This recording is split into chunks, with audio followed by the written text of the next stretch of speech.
अरविंद पाणे भैया जिंदाबाद जिंदाबाद। जी हाँ, बीकापुर द्वितीय से जिला पंचायत पद प्रत्याशी बड़े भैया अरविंद कुमार पांडे जी को अपना बहुमूल्य मत देकर भारी से भारी मतों से विजयी बनाए। अरविंद पाणे भैया जिंदाबाद जिंदाबाद।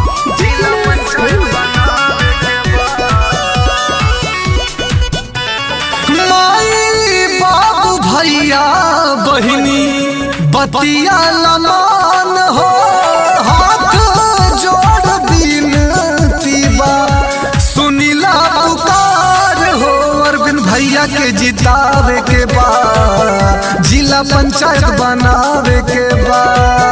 अरविंद भैया के जितावे के बा, जिला पंचायत बनावे के बा।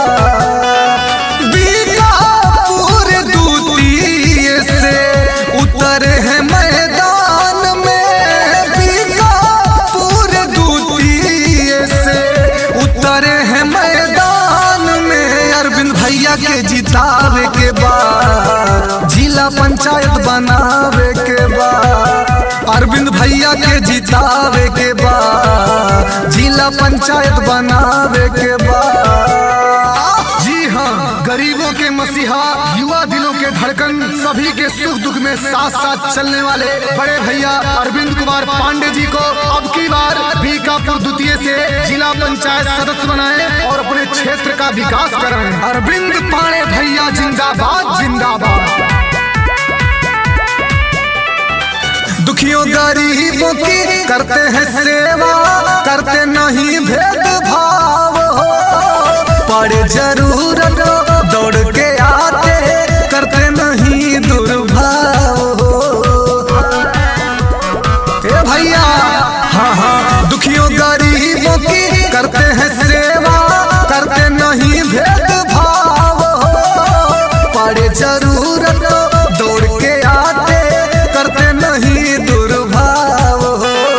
बड़े दिलदार हैं भैया अरविंद, ये बड़े दिलदार हैं भैया अरविंद, ये इनके विजयी बनावे के बाद भारी मतों से जितावे के बाद। अरविंद पाणे के जितावे के बाद जिला पंचायत बनावे के बाद। जिनकी रगों में खून नहीं जुनून दौड़ता है, वही इंसान एक दिन सारे रिकॉर्ड तोड़ता है। अरविंद पाणे भैया जिंदाबाद जिंदाबाद। जिला पंचायत बनावे के बाद। म्यूजिक बाय विपिनेश प्रेमी। किशनगंज के लाल है, सरल बाइन के स्वभाव हो।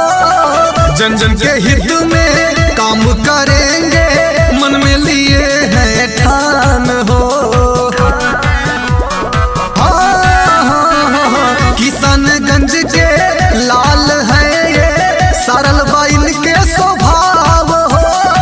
जन जन के हित में काम करेंगे, मन में लिए हैं ठान हो।